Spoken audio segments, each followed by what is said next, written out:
रामायण की एक प्रसिद्ध कथा में रघुकुल नायक राम और उनकी पत्नी सीता वनवास में गए थे। वन में उन्होंने कई अनुभव किए और जीवन के महत्वपूर्ण पाठ सीखे।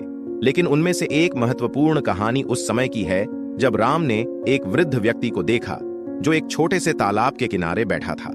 वृद्ध व्यक्ति अपने हाथ में एक ताजा फल पकड़े हुए था और उस फल को सही तरीके से खाने की कोशिश कर रहा था।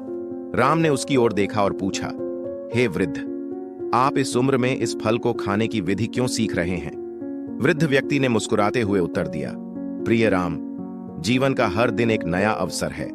मैंने अपनी उम्र के बावजूद कभी भी सीखना नहीं छोड़ा। इस फल का स्वाद मैं पहले नहीं जानता था और मैं चाहता हूं कि इसे सही तरीके से खाकर आनंद उठा सकूं। राम को इस उत्तर से गहरी प्रेरणा मिली।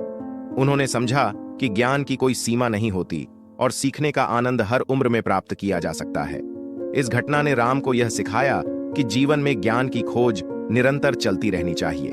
उन्होंने मन में ठान लिया कि वह भी हर दिन कुछ नया सीखेंगे, चाहे वह युद्ध की तकनीक हो, वेदों का अध्ययन हो या फिर किसी नई कला का अभ्यास।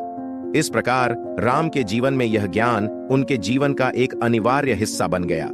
यह कथा हमें यह सिखाती है कि सीखना कभी नहीं रुकता और ज्ञान की कोई उम्र नहीं होती।